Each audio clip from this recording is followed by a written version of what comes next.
मैं अंधकार हूँ और प्रकाश भी, मैं भय हूँ और आनंद भी, मैं पृथ्वी हूँ और आकाश भी, मैं मृत्यु हूँ और मोक्ष भी, मैं तंत्र।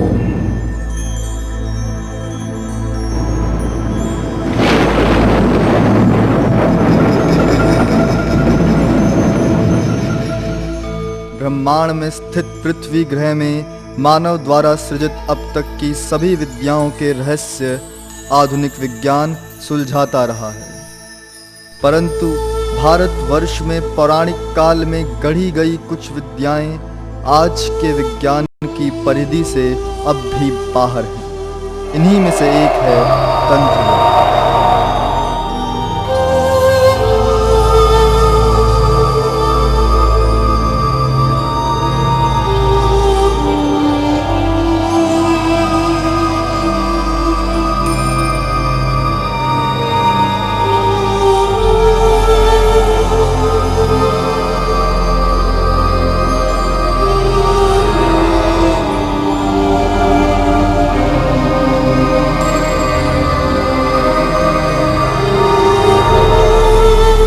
तंत्र का मतलब है आदमी को अपने षट चक्र का ज्ञान होना।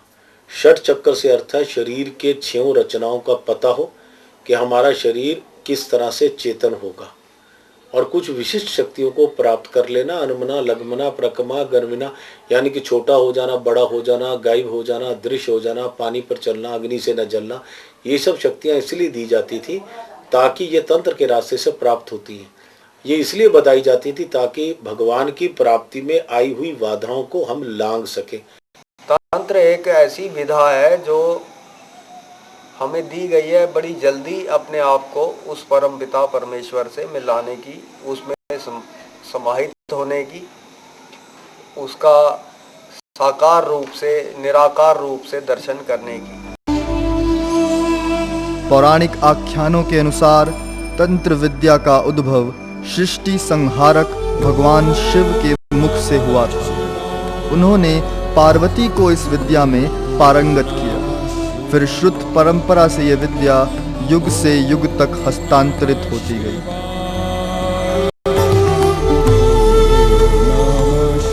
प्राचीन काल में भारत से इस विद्या का प्रसार प्रारंभ हुआ।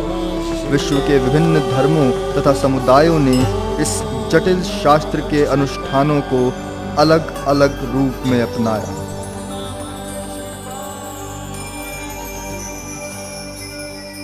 तंत्र साधना में प्रमुखता शक्ति के 10 विभिन्न रूप काली,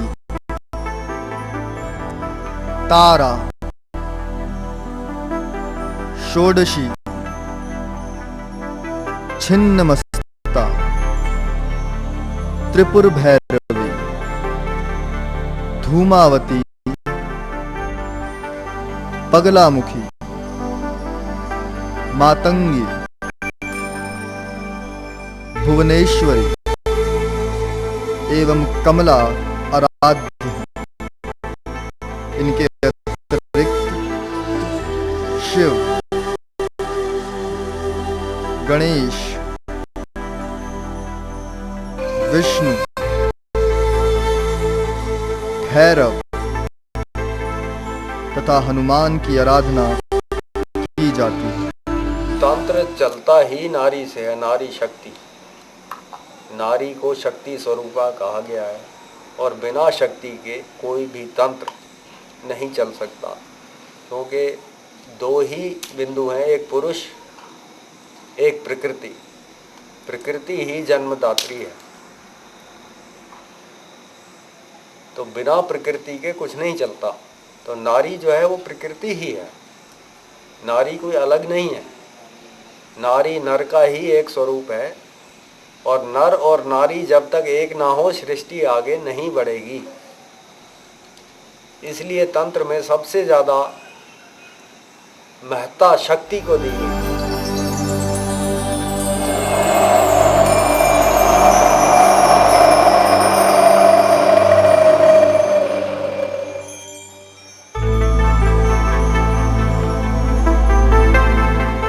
अलग अलग भौगोलिक क्षेत्रों में देवी देवताओं के विभिन्न स्थानीय रूप तंत्र के इष्ट हैं। ग्रह नक्षत्रों को भी अनुष्ठानों में सम्मिलित किया जाता है।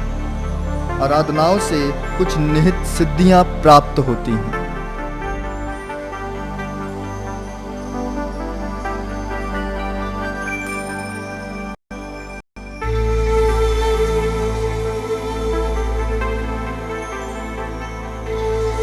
किसी निहित उद्देश्य की प्राप्ति के लिए शारीरिक, मानसिक या आध्यात्मिक प्रयास जो सतत तथा उद्देश्य प्राप्त होने तक अखंड हो, वह सिद्धि है।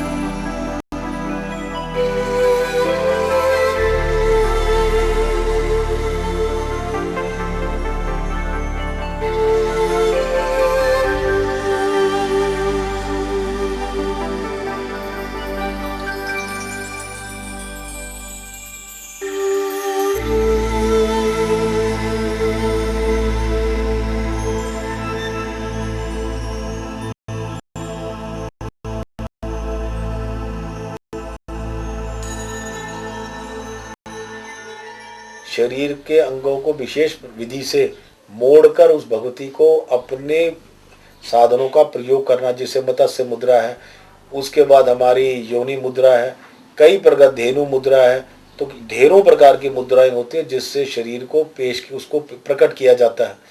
मुद्राओं से शरीर के अंदर विशेष प्रकार की एक शक्ति होती है, जैसे सर्किट बनाया जाता है, उसी प्रकार हाथों को, उंगलियों को, शरीर को भी इस ढंग से मोड़ते हैं ताकि वो उसकी वाइब्रेशन ज्यादा हो जाए। तंत्र के कुछ निहित उद्देश्य होते हैं। कुछ साधक भौतिक तो कुछ आध्यात्मिक लक्ष्य लेकर साधनारत होते हैं। कुछ का लक्ष्य मानव कल्याण है तो कुछ क्षुद्र भौतिक उपलब्धियों के लिए ये प्रयास करते हैं। भारत की प्राच्य विद्याओं में सिद्धि के अनेक मार्ग प्रचलित रहे हैं, जिनमें मांत्रिक तथा तांत्रिक प्रमुख हैं। तंत्र सिद्धि एक विकट और दुरूह मार्ग है। तंत्र के माध्यम से कुछ ऐसी भी सिद्धियां प्राप्त होती हैं जो एक आम आदमी की सोच से भी परे हैं। हिंदुस्तान में इस वक्त 5 आदमी हैं जो शव साधना का मूल जानते हैं। शव साधना से शव को जिंदा कर सकते हैं। हम इसलिए नहीं कह रहे हैं कि आप हमारे पास बैठे हो, मगर हम ये जानते हैं कि हाँ, हम 3.5 घंटे में मुर्दे को जिंदा कर सकते हैं। पर मुर्दे को उसके बाद कुछ उसमें हमें कानूनी अड़चनें आ जाती हैं, जिसकी वजह से ये प्रयोग सार्वजनिक नहीं किया जा सकता। तो विशेष समय पर यह प्रयोग किया जा सकता है। ये विधियां हैं, इसे पर काया प्रवेश बोलते हैं। आत्मा को उसके मूल में निवास करा देना। देखिए, अगर खून से जीवन बचता तो जो मरने वाले को नया खून चढ़ा दिया जाता। अगर शरीर से बचता तो उसके अंग बदल दिए जाते। मगर मूल बचता जो है वो एक ऐसी चीज है जिसको जब तक वो शरीर में है और तो शरीर तरोताजा बना रहता है, शरीर में बदबू नहीं पड़ती। जैसे ही वो तत्व शरीर को छोड़ देता है तो हम 24 घंटे से भी ज्यादा रक्षित नहीं रह पाते। तो वो ही तत्व मूल है। उस मूल तत्व को दूसरे शरीर में प्रवेश करा देना, यही जो है शव साधना है। और शव साधना बिल्कुल ठीक है। 3.5 घंटे में पूजा करके शव को जिंदा कर लिया जाता है और शव को उठा के उससे बात की जाती है। सिद्धि के मार्ग पर चलते हुए साधक को अपने शरीर, मन और मस्तिष्क पर पूर्ण नियंत्रण रखना होता है। अनुष्ठान की त्रुटि साधक की मृत्यु या मनोविकृति का कारण भी बन सकती है। साध्य के अतिरिक्त तंत्र सिद्धि में साधक संपूर्ण परिवेश से अपने आप को अलग कर लेता है। तंत्र क्रिया में जैसे साध्य होते हैं, वैसे ही परिणाम साधक के समक्ष आते हैं।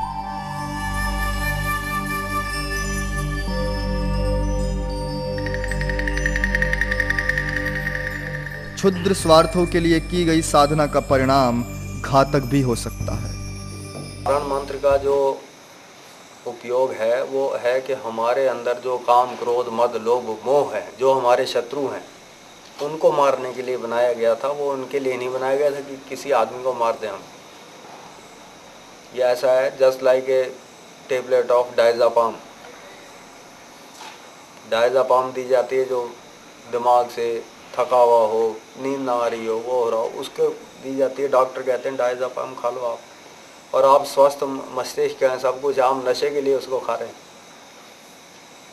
तो ये जो मंत्र है ये किसी को मारने के लिए नहीं है, ये अपने अंदर जो बुराइयां हैं, जो अपने आप के अंदर जो अवगुण है, उसको मारने के लिए उसकी साधना है। अब आप इसका प्रयोग किसी को मारने के लिए करना शुरू कर दें तो वो भी होगा, लेकिन उसमें क्या होगा, जो डायज़ापाम आपको नुकसान करेगी वो भी मंत्र आपको नुकसान करेगा। वो तो मर जाएगा लेकिन आप भी नहीं बचेंगे।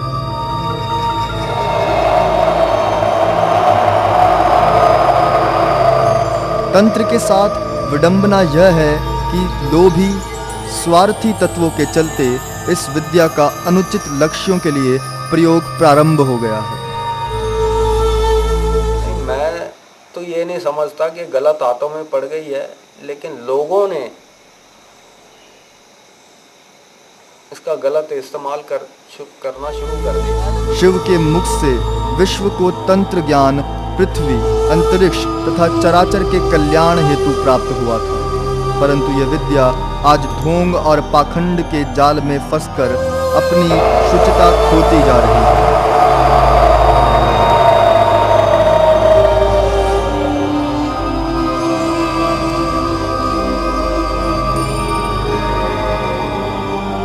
तंत्र में पारंगत होने का दावा करने वाले आज के तांत्रिक लोगों को अपने प्रलोभन से मूर्ख बना रहे हैं। तंत्र की जहाँ तक बात है और लोगों की आस्था की जो बात है, आस्था अपने आप में एक अलग चीज़ होती है, लेकिन तंत्र के नाम पे लोगों को जो बेवकूफ़ बनाया जाता है और लोग बड़ी आसानी से जो बेवकूफ़ बनते हैं, हैरानी की बात ये होती है। आए दिन अखबारों में पढ़ते हैं कि तंत्र के नाम पे इतनी की ठगी हुई, लोगों के साथ यही हुआ, लेकिन फिर भी लोग इस तरह की चीज़ों में विश्वास रखते हैं। सबसे बड़ी हैरानी तो इस बात को जानकर तांत्रिक जो सड़कों पे बैठते हैं बाबा वगैरह, जो मतलब कि ठगते हैं लोगों को, जिनका पैसे बनाना है, लोगों को बेवकूफ़ बनाना हर एक इंसान से कि भाई तुम्हारे ये काम हो जाएंगे। तंत्र की कुछ भी विद्या वगैरह बता के लोगों से ठगना इनका पैसा है।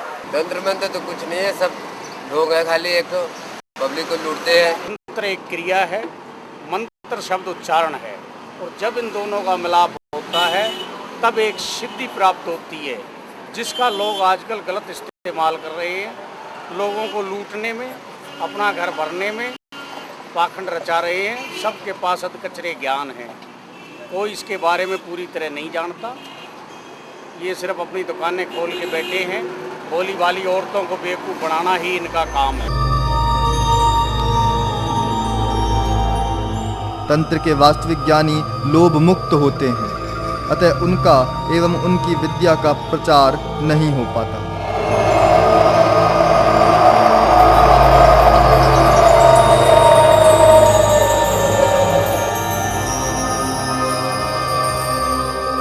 और प्रचार होता है तो समाज का शोषण करने वाले ढोंगी तांत्रिकों का, जिनके कलंकपूर्ण कृत्यों के कारण धीरे धीरे तंत्र इस धरा से ओझल होता चला जा रहा है।